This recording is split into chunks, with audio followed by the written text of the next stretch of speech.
Come along, come along, come along. Let's go.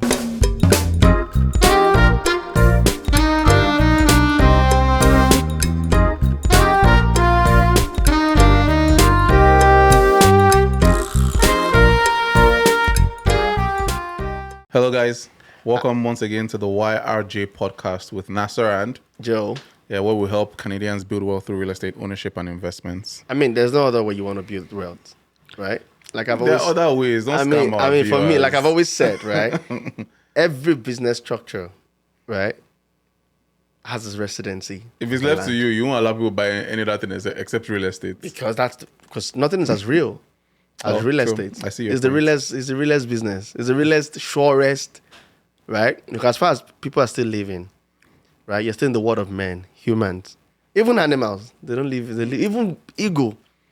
Eagle land somewhere. That's the land somewhere. You still need Right? land and real Exactly. estate. Yeah. Exactly. So it's Yeah, a very, that's why it's a very we're important in love thing. with real estate here. You know, you can always tell the passion every time you join that. We're in love with what we do. So yeah, good to have you. And I think for me, that's the most important part of anything you do in life, right? Absolutely. Beyond the transactional part of it, the benefit of it, you need to love what you do. Absolutely. Because, when things are not working fine, ups and downs, challenges, what keeps you going is a passion you have, the genuine passion beyond, the transactional part of it. And I think for me, I don't know about you.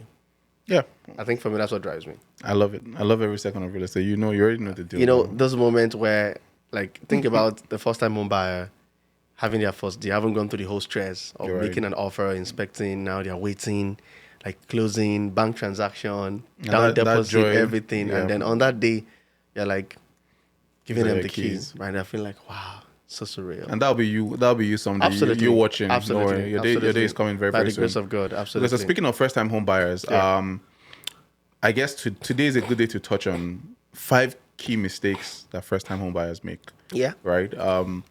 Which was one of the reasons why we decided to start this podcast. Yeah. So I think it would be lovely for us to touch on those key things that we see, the mistakes that people make when it comes to buying their first home, especially in Ontario and in Canada as a whole as well, because this basically applies across the board, really. Yeah. So what would you say is the first big mistake you see people make, first-time home buyers? I think for me, the biggest mistake people make is what I call thou shalt not. The 10 commandments of Moses, right? So this is the first commandment. The first command of thou buy shalt the house. not miss this. Is getting a pre-approval. I think we can't overemphasize this. So what's a pre-approval? Okay, so pre-approval is, as a word implies, let me break it down. I like to break things down, Okay. systematically. So pre-approval, Okay. right, means at the end of the day, you're going to get approved for something, Right. but you need to know what you're getting approved for. Right? Okay. That's pretty much what it means. And when we talk about pre-approval, we're talking about mortgage. We're talking about the dollar value now, the money you need to buy the property. Awesome. Right? Okay. So you need to get pre-approved from the bank. Now, that's because that's the way it works in this part of the world. Okay, in another part of the world, people get to do things cash. Right. Right, but Canada economy, let me say, the biggest economy of the world, they are driven by credit system, Right. right? Because it's a revolving cash that goes around across, right? So why do you want to wait all your life saving up just for a property when you can also just approach a bank, and get the mortgage? So when we talk about pre-approval, it's about understanding your position. Your financial Position to buy a property. Yeah. So it's very Understood. important because sometimes people feel that they are ready because of family size, because of other reasons. Right. However, financially, you're not ready, Might not be ready. right? Okay. Or you're mid-ready, meaning you're almost there. Or Or you're ready, but you don't know you're ready. you didn't even ready. Or you're even Gotcha. ready and what you're looking at is not what you're ready for. Yeah. Right? That's So what you're that's- ready yeah. means you can be ready for something lower. Right. But what you are looking at is not what you're ready for. What you're ready for. Exactly. So but when you get a pre-approval, the bank looks at, either you go through the bank directly, through the brokers, or you have An independent an mortgage independent broker. mortgage broker who works with different financial services, Right. right? And then they'll look at the option that works for you. And in doing that, they look at your income. Okay. That's for someone that hence if you're a business person as well, they look at The business your business income, how long it's been existing for. I think it's it's more straightforward for someone that if you're on the T4, you're Right. working directly, it's more pretty, as against a business. Like if what you do is a business, right? The requirements are kind of higher. And even the down payment is even requirement as well. The requirement Okay. is higher. So but why do you think that's a mistake? So why is it a mistake not? So why can't I just see a house and be like, you know what, Ruth or Joe, I saw this house near where I currently live for rent, and I want to buy the house, and I just please write an offer for me and just buy the property. So why do I need a pre-approval? Okay, so you need that prep because, like you said, you need to know what your financial status is, right? You need to know what the power you have, Right. the power you have, the financial power, the buying power I have. You need to Okay. know your buying power, right? It's good to desire something, Yeah. but also good to desire what is real, right? So coming to terms with the reality of where you currently doesn't mean you're going to be there forever. Things changes, life circumstance. We grow better and better in our finances, right? Right. But at that particular time, you need to understand where exactly, what is my financial health? Okay, so now that I know my financial health, so what does that pre-approval look like? Is it like an email, a document, and what is stated on that document, so I know that I'm getting the right thing? So it's always a document, Okay, right? And again, so oftentimes they'll tell you that this is not a loan yet, right. right? It's just a pre-approval, and doesn't mean we are going to approve you. Yeah, they don't really have to. Exactly, they don't have to fulfill- because at the point of actually approving you, they will then have to, because things might have changed. For example, you Right. could get a pre-approval like 60 days ago, Right. right? And again, it's quite a lot, because again, there's also the principle for some banks that any approval given to you, I think in 60 or 90 days, You're right. right, is valid, right? But most people don't even know that. I never knew that, Right. right? So, okay, I don't want to get into my personal story because I think I've had No, people can learn from your personal. So just give a brief highlight, right? Okay, so to answer the question further, Right. I'll come into that. It's Okay. always like probably it will come in an email with Okay. a document telling you that they've looked at a couple of things and this is what you are approved for Right. based on your income, which they would have gotten from you, your statement of income, like your T4, Right. and validate your just at a very high level check credit score just to be sure that just run through it. Sometimes it just comes in an email if you're working with a independent broker, Right. They will do the paper one, just an email to let you Send know it to that, you. oh, like this is what, just to let you know that we're good to go, based on all the information you've given to us. However, again, it is not an approval, right? Yeah. And I think just to buttress that point you just made, I think if you're working with an independent broker, in my experience, I think it's always good. Actually, not I think it's always good to ask for a copy of that pre-approval that they say they have, because with a bank, the bank will basically send you Yeah. a PDF document, right, in an encrypted email. Encrypted email. And you open that, you see, okay, this is the amount you qualify for. Your purchase price is this so and so amount. This is the interest rate they're giving you, 3 point something or 4 point something, and this is the term of the mortgage, right? That's what they give you. As of now, you don't have a house yet, but they're just giving you that document to go shop? to go and shop with, to go and buy the house with, right? But then with an independent person, because they are the ones that are working with the financial institution, which can be one of the top 5 banks or any other institution, Yeah. they can just send you an email to say, oh yeah, we have your pre-approval.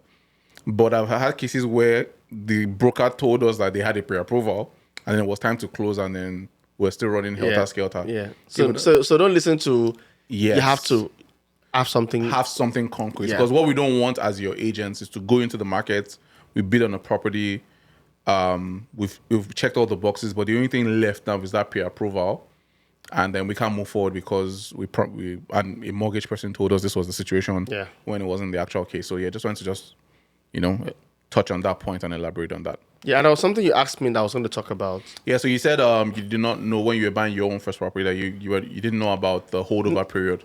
I think it was even the second property. Oh, Funny wow, enough. okay. I mean, you can. So again, don't ever feel that like you're a pro Right. because you've gotten the first property, so much to second. learn. As a matter of fact, you might have gotten a free property, and you've been making a mistake all along. Yeah, and banks change their policies. Yeah, things change. And the funny thing with knowledge is, when you don't know anything else, you believe whatever you've known to be what it is. What it is. And you can live on with the wrong information for as long as it's Very true. it's within your knowledge, Very and true. you've not seen the different information. Very true. Right? I don't want to go into the scripture. Okay. There was something they said to the. Okay, let's move on. So I think it's very important for you to know, that. So in that case, we didn't know we got a pre-approval, and then the interest was kind of low. It was like it was the one we had when we got the first property, Right. that was given to us. Oh, nice. And then I didn't know that it was valid for still valid. It was valid for 90 days. I think it's 90 days. Yes, about 90 days. Right. Yes. And then when you can even renew it in some cases. and when we're going to close, the agent said it has gone up. Which was in 2022 when Okay. interest rate was when it started Right. going up. And I didn't know that whatever I had already You could still use was that. valid. So Which you was, went with the new rates? yeah, which was the rate, not even the old rate. It was the old rate, but it was given to us again. So we got a pre-approval With the old rates? with the old rates. Wow. But at the point of closing, which was still within the 90 days, they just said it has changed. And it was just a whole lot of, this and that. But we didn't have a choice because it was, You're about to close we're now. about to close. So it's like is that you close or Yeah. you're in big So if trouble I had at that an point? understanding, clear understanding That that, agent, we need to check who that agent I'm telling is. you, if I had an understanding It sounds sketchy. whatever you have in 90 days was valid, right? I would have insisted on it. Right. And if I had to, if something was to go wrong, they'll be responsible for it. Right. Because I was willing to close, but you gave me a different rate. If it was this rate to give to me, probably I would have bought papers at that time. But did they change? Was it that they switched the rate from a fixed to a variable? So it was the variable. exact same thing? It was still variable. Okay, they were both variable. It was still rates. variable Okay, at that time. Okay. Yeah. Okay. But I think the prime rate have changed. Right. Right. But they gave it to me to say this is. So again, it was an hindsight that I know that 90 days is still valid. Right. Even though the rate of the variable rate has changed. But the right. reality, they have the power to still give you, to still maintain whatever they've given you as a pre-approval. They committed to you. Yeah. Gotcha. But I didn't know. So I think for you is to, knowing this now, for anyone listening now, you're in a better space because you know that. But always ask, I think the key thing, always ask the bank to say, how long is this valid for? Right. And they tell you it's 90 days, get a commitment on that document to show that it's 90 days. Right. So that it doesn't change. Because interest rate can, how things fluctuate in between when you get that paper and when you're trying to actually and that close. 5 basic point can make a lot of difference. Yeah, it makes a whole difference. Because remember, you're supposed to hold the house for 25 years, even though most people don't. So imagine how much you would have saved over the course of that 5-year term or the 25-year period. Okay, awesome. So the second thing, what's the second? So the first mistake, please always get a pre-approval done before you jump into the market as a first-time home buyer. So next one, what's the second thing you think first-time home buyers do? I think for me, it's closing cost. Don't underestimate your closing cost. So I think what I think typically happens is people get so excited about buying a house, right? And they don't forget some of the details that comes into it, right? So you focus so much on the mortgage you're getting from the bank, that's the loan, right? You focus so much on the down payments you're dropping. That's the savings you have. Savings you have. That's like the key thing you're really focusing on. And then the house, and that's fine. And that's fine. But then you then need to legalize it. And then legalizing it is when the closing call comes into place. Right. Your lawyer fee. Even in between, you might have some home inspection, costs. In you might some have cases, appraisal fees. Right. Depending on how it's structured, either you're the one paying or you're just paying, whatever it is. Right. And then the land transfer charge. Yep. Which is where the real amount of money comes in. The lawyer fee is probably always like 1,500. I can't give specific. Just it varies by lawyer. But thereabout, yeah. But the land charge is always like a huge amount of money. Yes. Even though there's a 5% first-time home buyers. There's a rebate. Is it 5% or something? There's a rebate for first-time home buyers. Like 4%. 4% land transfer tax rebate. But the land transfer charge is always a key thing that people people ignore. And trust me, you can't close without that. You find people running etasketa at the last minute trying to borrow money, at that time. Yeah. But I think it's always good to, because again, it's already a lot of emotion like you're going through, and depending on how you perfect your paperwork with your mortgage. So for some people it could be very age-free. For example, if you're approved for like 900,000 and you're going for a house of 700, I can likely predict it's going to be very easy for you. Because you're not even utilizing up to the maximum. The maximum right? of what you qualify for. There won't be any issue at the closing point of, mortgage, this is closing. But for someone that probably you are actually maximizing, the amount you're being approved for, right?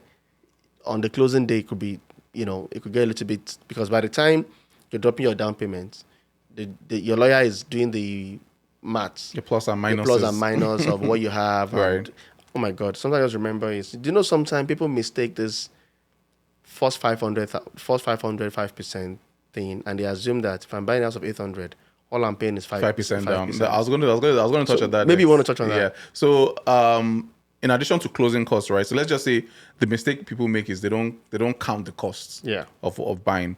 And like you rightly said, there are some additional fees that you pay aside from just having your down payment, right? Your down payment is just one part of the money that you need, but then there are costs that you need to cover as well. Now, if you're buying a house for 500,000, the down payment, the minimum down payment you can put down is 5%. 5%. Right? Or 500,000. Even with the new with the new, I think we had a new regulation that Yes. changed it from 1 million. Like now you can go all the way to 1 million. You can go all the way to 140, for exactly. 400. So or something, before, 499. if you're buying a house over $1 million, like $1 million and up, you need to put down a minimum of 20%. But now they changed that to about 1.4 million. Yeah. So if you're buying a house for 1.4, you need 20% for sure. But now, if you're buying a house from anywhere from 500 to 1.39999, right? On the first 500,000, it's like a scaled charge, right? On the Yeah. first 500,000, you put down 5%. Now, let's say you buy a house for 800. That 300,000 that is left, you have to put down an additional 10%, 10%. of that $300,000 difference. You need to work. See, listen. You need to Right. work with real realtors. Professionals, yeah, And honestly, this is not bias or sentiment. We're trying to over advertise ourselves. Right. Right. We're just trying to let you know that you need to work with people that are not just out there to just want to the transact. keyword is professional people. Yeah. Because people get into these things and then they're just sweating. Yeah. And you are worried, and now the money. And let's assume you put down 20%, 20,000 when you sign the offer. You're at risk of losing that money. Yeah. Because Some of us have nobody, been- we've been there. because nobody told you. Yeah. And meanwhile, the professionals that are helping you, that you are leaning on, and they're supposed to be the ones tell. If Joe, you don't want to hear the story that I heard last week. Tell me.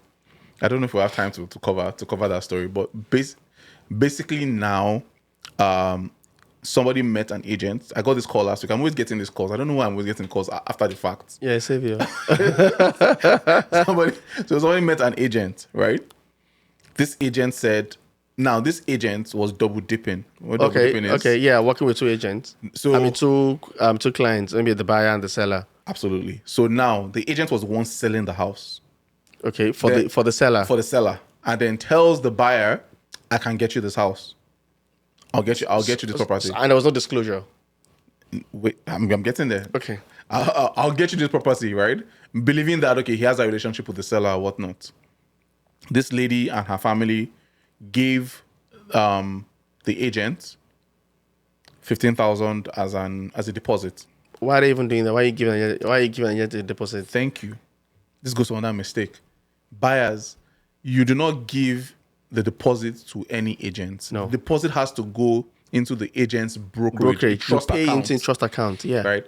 Meanwhile, this agent made them pay that 15,000 into a lawyer In this Canada. In this Canada here. Last week, I saw the agreement. Let me adjust my seat. I saw the agreement just last Okay. week. In fact, this transaction happened in March. Okay. So she calls a friend and says, I was supposed to close last week. She was supposed to close on April 28th. We're already in July. We've not closed. I've not seen. Is it a pre-construction? It's a ready built house, bro. They went for home inspection. We're going to touch on that. Wait now. Okay. They've never Okay. done all- I'm just the agent. So I'm just. I know. I'm just like. it sounds wild, right? So she calls the friend, and the friend says, "What's going on? This is not." So we check the agreement. Number one, she didn't sign the agreement. The seller did not sign the agreement. We looked at the property on the MLS. The listing had been terminated as well. Okay. But the 15,000 has still not been given to her. Till as I speak, she still doesn't have the 15,000. So where's the agent? Call the agent over the phone. I told the person that called me, let's call the agent now over the phone. Let's talk to him. Let's hear what he's saying. Spoke to the guy. The guy was like, well, some difficulties, some hiccups.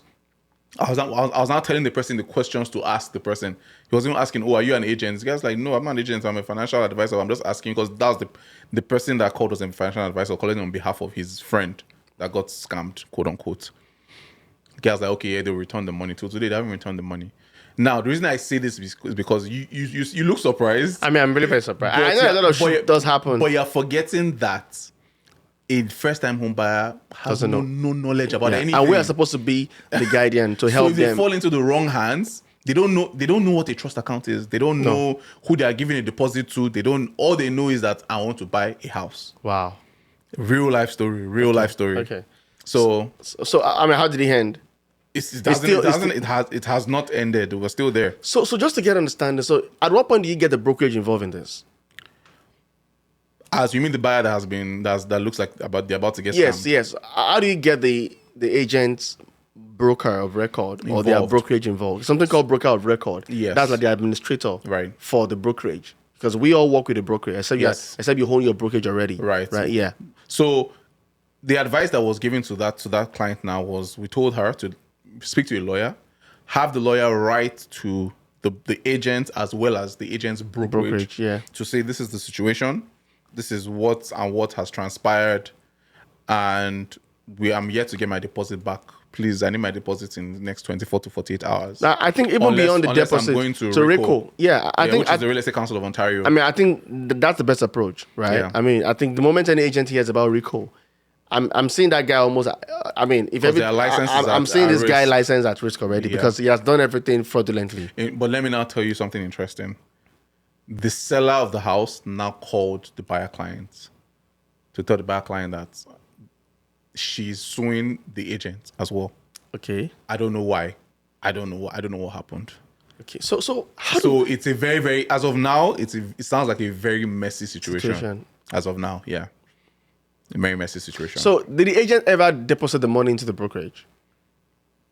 Well, what it looked like on the agreement of purchase and sale was that buyer paid the deposit to a lawyer's account.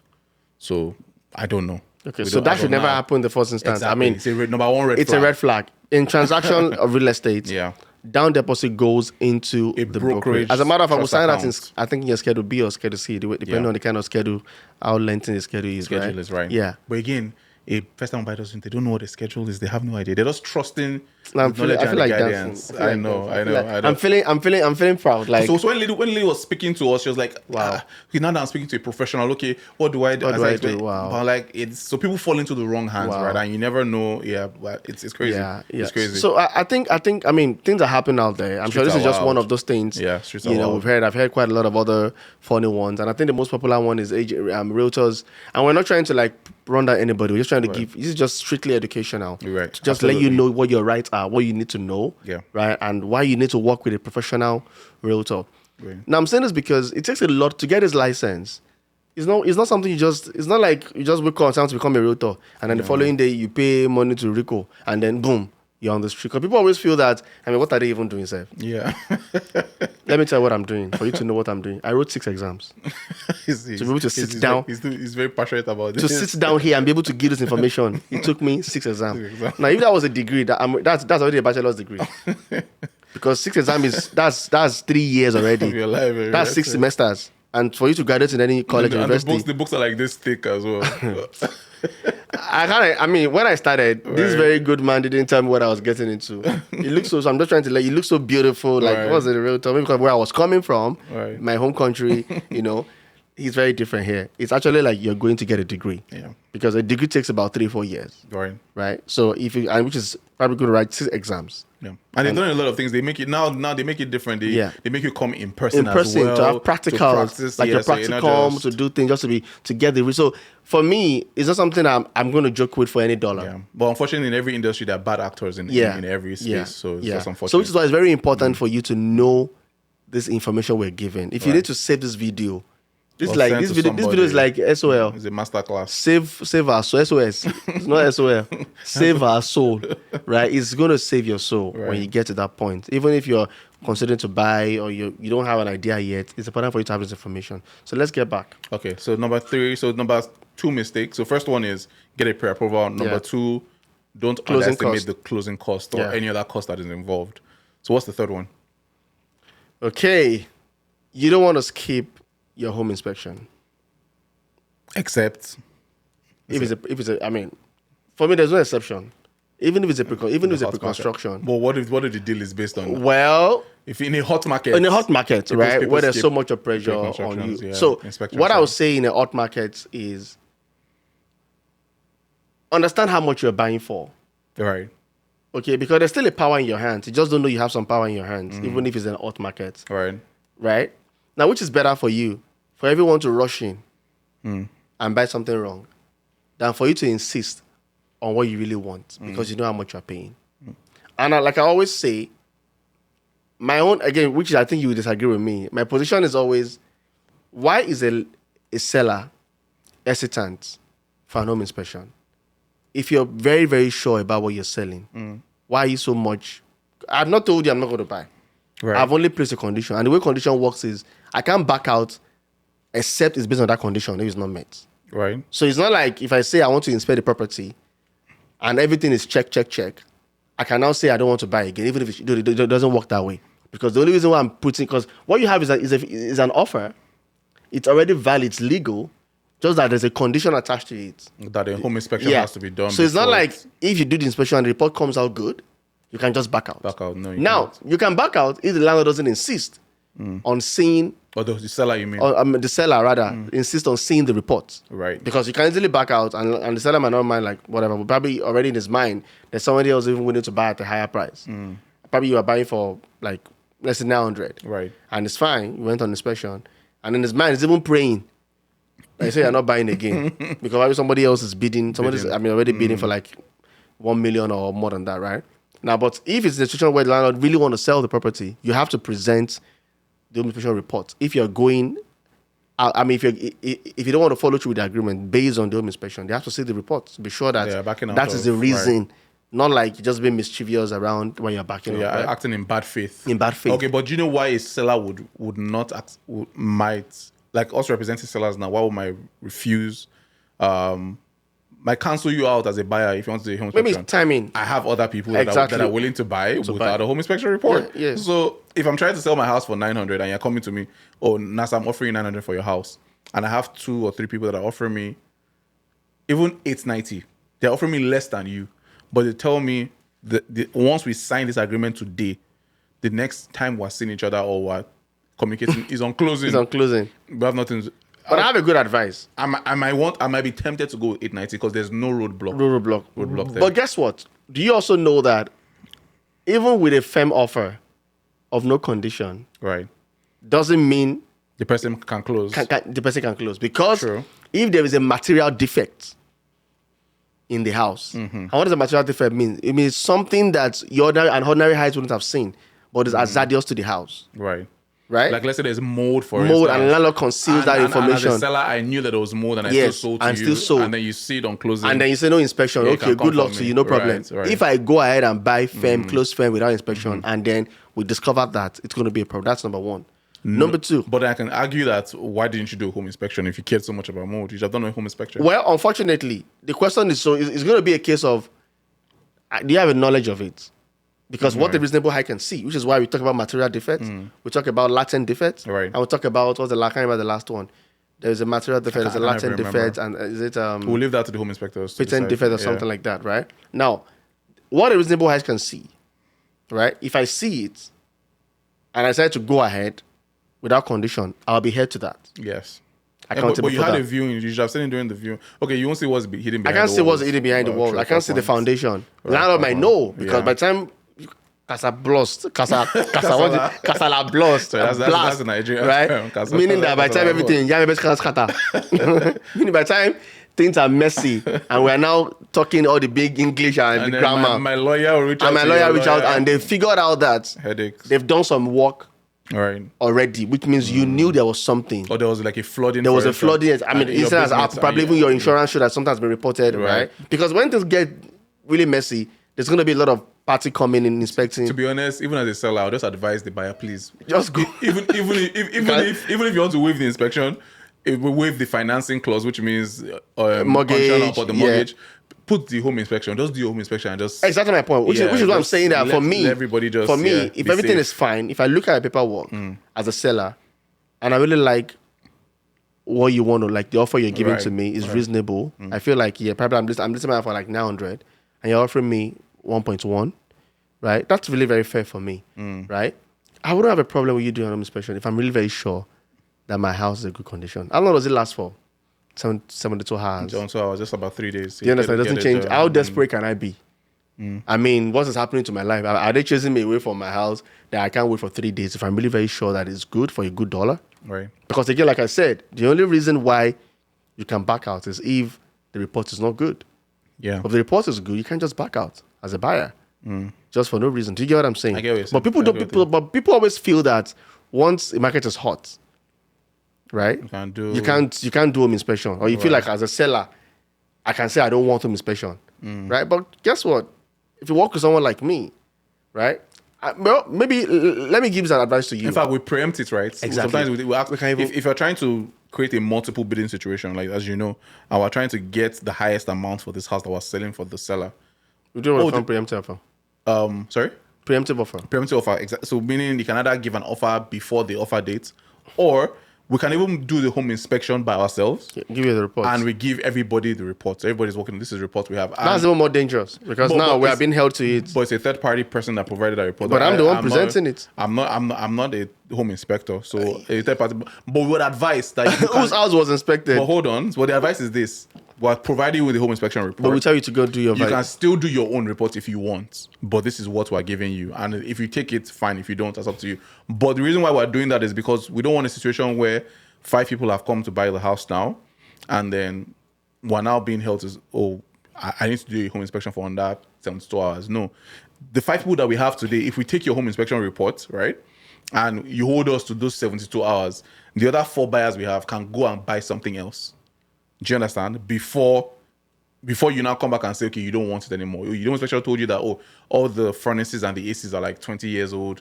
You want me to put new ones? I'm a seller. I don't want to put new ones. Take it as it is. And you go away. I have to go back to those other 4 buyers to say, hey, my house is still on the market. Come and buy.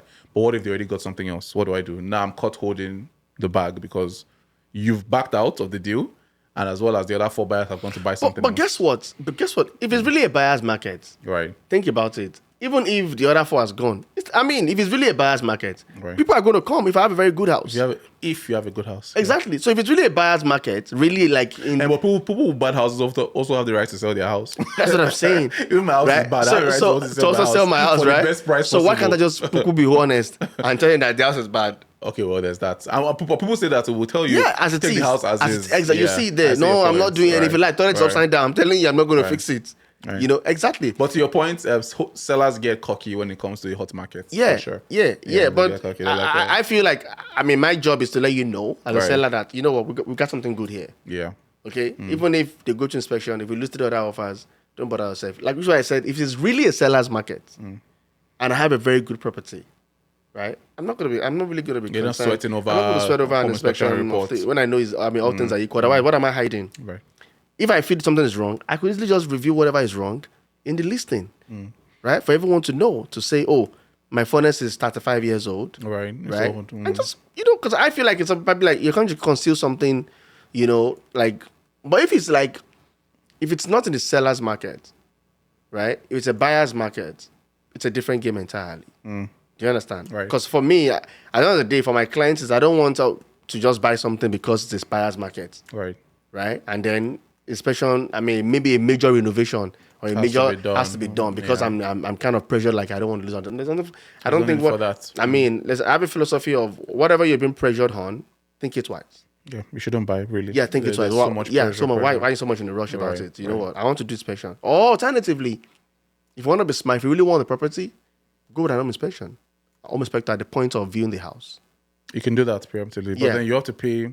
Unless you have a friend who's either way you still pay. Either you do it. Right. I'm saying if you're really keen on home inspection, right? So either way you're still going to pay. Yeah. Either you go with the inspector or you go post offer. Post offer. You still pay so regardless. The money is still going to be paid. Right. So because I'm saying you want to save on the time of the landlord saying no. How am I saying landlord? What's going on? The seller. I think I'm working on a lot of rental stuff, like right? Brazilian lists you're working on. That's why. So the seller, right? Do you get my point? Yeah, so as against, I'd rather go with a home inspector. If I have a friend who's an home inspector, who's into that line, get them along. Someone that's very experienced, probably in property, a contractor that can really, just go with them for your first home inspection or home viewing, and then let them just because the key thing is. There are things you can see with your eyes, right. But you wouldn't even know. But an anti person, a professional might be able to see and know that things already. Let's be that's my advice. Okay, so if you really have to, So awesome. So the first mistake is people don't get pre-approvals. Please get a pre-approval. Second one, don't underestimate the costs, especially the closing costs. Number 3, get a home inspection done as much as you can. So you don't want to buy something that's worth 800,000 and then you have to be spending money after moving into the property. The fourth one, what was another mistake that first-time home buyers make? I'm sure we had this argument, and you're like, before we, what would you call these things? Behind the scene. Behind the scenes. You guys, maybe we should show one of our behind the scenes. We did in the last episode. Right? We did, right? We did. This is one of our. It's always. We even start with something very different. We can start with like marriage. We can start with like. Relationship, spirituality, life, because it's my brother. So I don't see him all the time. So whenever I'm able to, because right now he's in 7 wards apart. It's a you know, 7 wards so apart. anytime I have to see him, I want to like take everything I can find for him because he's a very intelligent man. So so every are you. opportunity I spend with him, guy, let's talk about this. What's happening? You know. So yeah, Right, on the other life. thing for me is, so I'm trying to say this beautifully Okay. to people so that it doesn't come across as, again, I think you asked me when I said don't try not to use a realtor, Right. and you're like, oh, for a first time home buyer, would they just go without not using a realtor? Okay. Like, I'll be shocked if someone just buys a house without using a realtor. So I'm going to tell you that people do, That's because interesting. they don't even know what's. So I think the first thing is that they don't even know.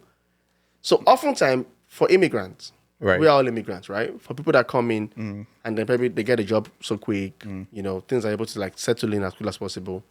Now they come with the knowledge of what they've known, obtainable where they're coming from, and then they don't unlearn and relent what is obtainable here. Right.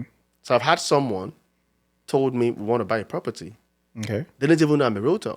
Okay. Just a conversation to say, hey, friend, we're trying to buy a property. I mean, we're even thinking of going to view the property. And I'm like, oh, wow. Oh, really? That's interesting. Do you know why? There are a lot of Online brokerages. online brokerages, a lot of property like Okay, I see what Zolo, you're a saying. whole lot of, so people can view Right, houses housing and all those things, right. right? So I think they got into one of those times they just feel like, and they were having an open house. Right. It was an open house, right? So I'm trying to tell you why people might feel they don't need a realtor. And if they run into this kind of a but person, it's not really needing a realtor because they still meet a realtor at the open house. you know what I'm saying, that They're not represent, but you're someone saying like this person you describe now, Right, and they fall into that Into trap. that kind of person's I hand. see what That's you're my saying. point. As opposed to getting someone that is representing their interests. Yes. Got you. Yeah, Got because what's going to happen to you is the realtor doing the open house was probably the seller's agent, or Agents. probably it's the agent representing the person seller, doing the right. show in whatever. Or a member of that a team. member of that team, right? Now, what will likely happen is they won't bring you to my brokerage, right? So if They're not inclined to. we work with real brokerage, just for Right. you to know, one Right. of the best Best technology-based brokerage, like in North America. in North America, Actually, very, very actually awesome. globally. globally, right? So they won't bring you to real. Right. Maybe it's an XYZ brokerage. Brokerage, right. They won't bring it to zero. They probably want to look in between the same brokerage Right. where they operate, which is where multi-representation starts from, Yeah. right? Now, if you run into people like this, our beloved, This guy said our our beloved beloved. realtor, right? They will just do Oluwole for you. Oluwole means wishy-washy. I'm being real, right? Yes, So this is why. Oluwole. But if you go with your own realtor, Right. right, which is why you need to know. So I'm telling you now that if you want to buy your first property, right, number one, you're not the one paying us. You're not paying. you like don't pay no out of pocket. No financial obligation on Right. you. Right. So why don't you take it? It's like a free service. It's like a free professional service you're getting. And that also applies to when people buy pre-construction as well. Yeah. To your point, because they go to a developer, right? And shout out to the developers. They go to developers and they just see this lovely presentation center and everything. And what people don't understand is that as a first-time buyer, who you are meeting on site is a salesperson. That salesperson will tell you every reason why you should buy. And maybe they might not tell you the reasons why you shouldn't buy. Right. But if you had gone with a real estate agent to represent your own interest, we can tell you the pros and cons of this particular development, because everything has pros and cons. Yeah. Right. In this line of business, it's not that we're not pushing you to buy every single thing, or we're not pushing you to sell every single thing. But what we do is we present the facts to you. These are the pros, these are the cons. Based on where you are in life and what you're looking for and what your goals are, is this a fit for you or not? If it's a fit, perfect. We'll put it together. If it's not a fit, we'll go and look for something else. It's that simple. But when you just go to developer thinking, oh, I'll just represent myself, I'll go in, I'll buy it, there are things you're missing. We spoke about this in the pre-construction episode. Maybe the assignment clause is not there. You don't know. You might not know what an assignment clause is. Closing dates. What are the developmental charges? Are they capped or not? You don't know what that means. The frequency of how they can extend the closing dates. You which have you don't no even idea. know. You As far as have you're no concerned, idea. you are buying that on October 1st, but it's in the contract that the builder can extend for another 1 year. 1 year, And but you don't know, that, right? Yeah, and people So, don't read. to your point, yeah. Because always a lot of documents. Yes, you it know, is. yeah. So I think for me, it's the fact that you're not paying for this service. Right. right? So I don't take advantage of it. Honestly, I just wouldn't, because I want a free service. Now, this is a free service that is even like to your own advantage, right? So you don't want to get yourself burnt by not using a realtor, because people always feel that realtors are the one. People don't even know that they're not the one paying. They just feel that once you're dealing with a realtor, the seller's the one paying. You know, but then technically you're indirectly paying in a way, because we still get paid based on the amount you buy the house for. But it doesn't make any difference. Either I'm paid or I'm not paid. The price of that won't reduce. It's not going to be cheaper. Yeah, Landlord, the seller. Me and landlord. Please leave me alone. The seller is not looking at how much is good. Sometimes they do look at, okay, I'm still going to pay the agent 2.5 or 3 or whatever percent. I mean, okay, but at the end of the day, it's what the market is, right? If your property is going for 800, maybe one has sold beside you for 800. You can't say because you're going to pay a realtor 5%, you want to mark it up. It's not going to work, right? You know. So for me, I think you just have to use a realtor, because it saves you going through all the paperwork, saves you money, documentation. Sometimes, you know, it's even safe from buying that house. Yeah, because sometimes. So let me tell you a story. I was discussing with someone, and they were going to buy a pre-construction. Okay, that's even a different story about how people don't even know when you go to a model home. Right. They don't know that that's not what they're buying. Oh gosh. They literally feel that, oh, this is the house. This is what my house is going to look like. You know, like every upgrade, it makes a lot of difference. Yeah, and most of those model homes are showing that's like the best. That's like the premium of it, right? And you know, so in this situation, I was gonna talk about. It's so interesting that this person was gonna buy a property. What's the story again? I've lost my thought. There's so many experiences I want to share. This one is about someone going without an agent to buy pre-construction property. So they got there to buy the pre-construction property. They liked what they saw, got the paperwork. And funny enough, the beautiful thing I also see is that they get to sign there right there and there. Because walking into a developer's presentation center, it's like going into a car dealership to buy a car. Yeah, they don't want you to walk out. They don't want you to walk out. Because you can change your mind. Exactly. You can have buyer's remorse in 10 seconds, so they want you to sign there and then. So like I said, like we said earlier, don't buy anything under pressure. Right. Yeah. You don't have to. It's good for you to. If you really want it, you're going to come for it. Yeah, sure. Right? If it's a need for you at that time, pressing one, you're going to come for it. So why am I pressuring? Not even a house. You're not pressuring me to buy a shoe or a bag. It's a house, millions of dollars. I'm not going to do that. So don't do that. So this guy got into the place, saw the model home, liked it, believed that was what they were going to get. Of course, they had those brochures to look through. Beautiful brochures. You know, oh my God.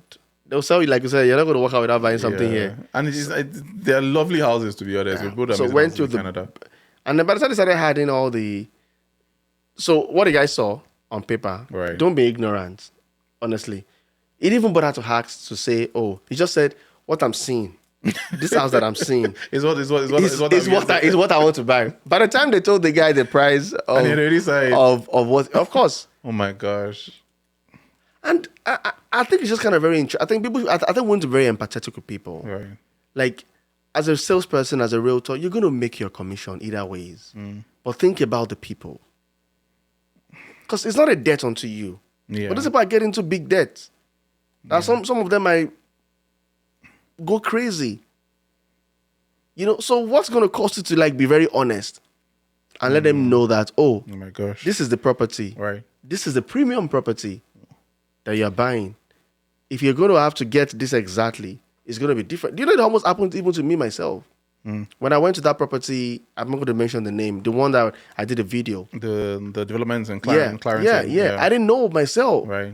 You know, by the time I got there, it was, pre-construction, model home and all of that, and saw it. And they started looking at the various upgrades. As a matter of fact, that model home, only one of it is available.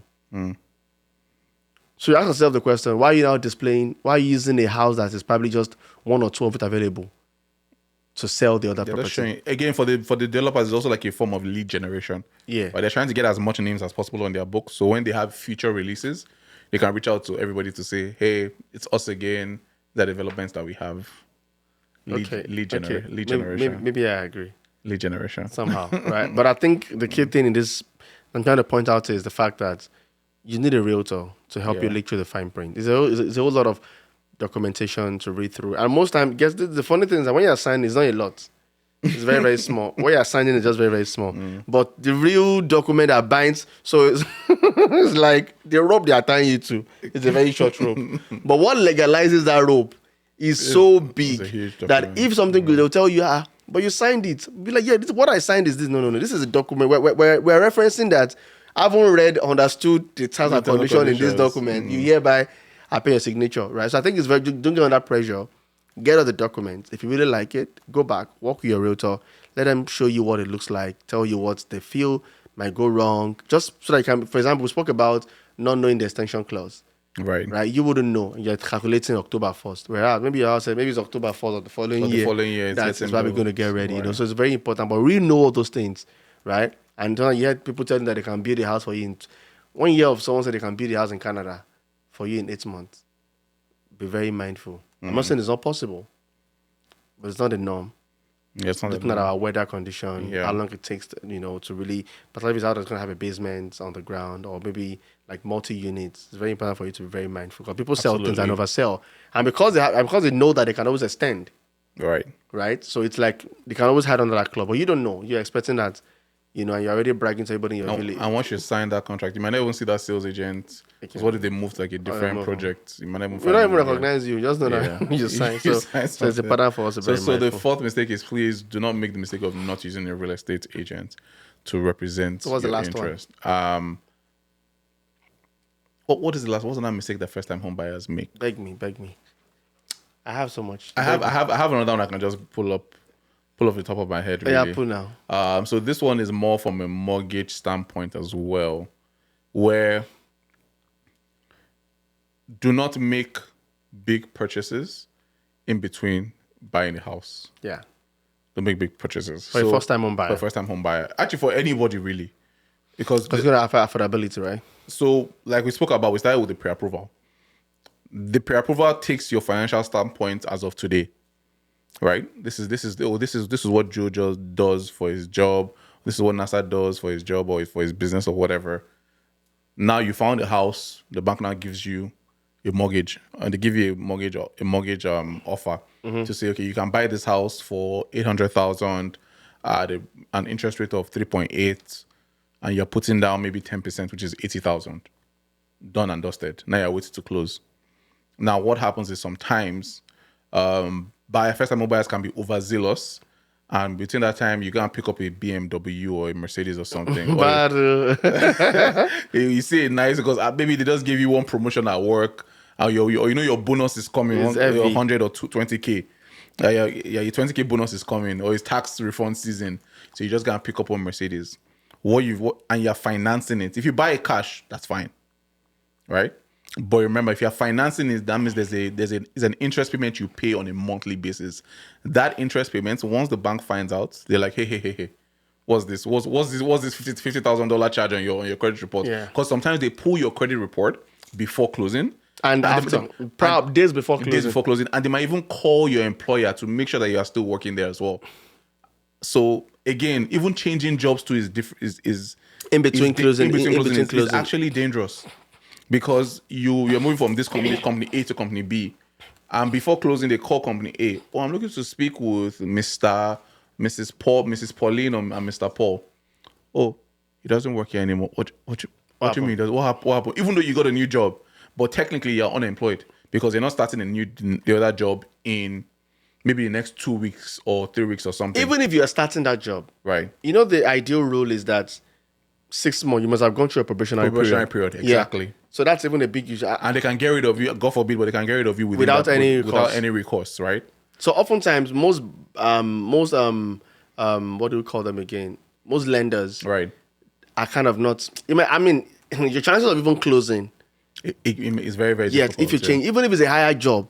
Yes, even if you're it doesn't make any difference there because for them, it's the fact that 6 month probationary period or 3 months, as the case may be, right, is very, very important for them to be sure that you stay on the job, you will deliver on the job, and you'll be retained on the job, right? You might argue that, what does it matter? Unfortunately, it matters to you did not write the book. You did not write the code. It's not your money, right? So they can build any framework around it, right? Yeah. But I think it's important for you to know I think that's a very good point. Yeah, so if Don't any change major job life change is coming, in between that, discuss yeah. it with your realtor and discuss it with your mortgage agent.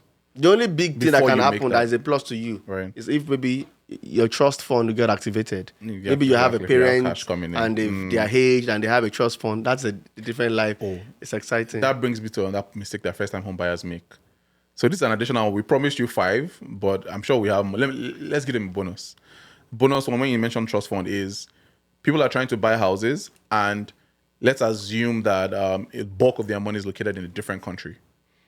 The mistake but first-time home buyers make sometimes is they do not move that money quickly enough into a Canadian bank account. And what happens is if you're trying to buy a house with whatever down payment or money you've saved up, the financial institutions prefer that money has been sitting in Canadian account for at least 90 days. 90 days. Yeah. At least 90 days before you use that money. And the reason for that is that they're trying to, as much as possible, minimize any event of money laundering or things like that. So it's important to say, okay, if you know your family or you as a person, you're thinking of buying a property, whatever down payment or savings you have, please, as soon as you think of getting a pre-approval done or think of going into the market to start shopping, just move all that money into an easily accessible account. And let it not be like an investment account as well, because sometimes too, we're bidding on a property for somebody and the negotiations are hot, everything is intense, and in the middle of it, our offer gets accepted. And we're like, oh, thank God, our offer is accepted. First time home buyer, okay, tomorrow we need to put down what we call an earnest money deposit. Because once your offer is accepted, you need to put down an amount of money, as little as it might be 10,000, it can be 15, it can be 20,000, but you need to put down money once your offer gets accepted. But people's monies are tied into like an investment account. And that investment account, you cannot divest from that account in less than 72 or 48 hours. Meanwhile, we need to put the money down within the next 24 hours. So having access to some liquid funds, even though you might have 100,000 somewhere, that's fine, but at least have access to at least maybe anywhere from 15 to 20 or 25,000 that you can easily pull from to make that initial deposit as soon as your offer gets accepted. Yeah. And I think that's very spot on. And the funny thing is, we said we're going to make this 30 minutes. Unfortunately, because there's so much we want you to know. Yeah. Because we don't want you to make that mistake. Yeah. Right? And it's about, I think we've probably gone over quite a lot of minutes already. But I think, again, either way it is, the most important thing, you've gotten the right information to know That's the key thing, yep. Like, I think if you follow through these rules of all this information, there's still probably more other, but I think these are the major things. Ones. I think there's something about mortgage. I mean, maybe we're going to talk about that again. People need to understand how mortgage works. Right. In terms of what they have available, how, like, the what do we call it? When you don't pay more than 5%, insurance. Oh, the same mortgage insurance, right? Well. But we're not going to touch on that. But I think this 5 information or 6 that we've given is very, very important. You don't just make this mistake. You have to ensure that you follow them through. You have to acknowledge, and like we always say, you need to work with the right professionals. Absolutely. And I hope we've been able to give you something you've probably or we've been able to give it more to you, or you'll be able to explain it further as to why you should and shouldn't do one of these things. And I also love to hear, maybe, are there mistakes that you've made as a person or you've heard of? Please, we'd like to hear of some of those mistakes as well to see, because we're all learning on a daily basis, right? So put it in the comment section, share this video with someone, like, subscribe, and we're glad to have you on the YRJ podcast. Again, it's Nasser and it's Joe. See you on the next episode. Take care, guys. Bye.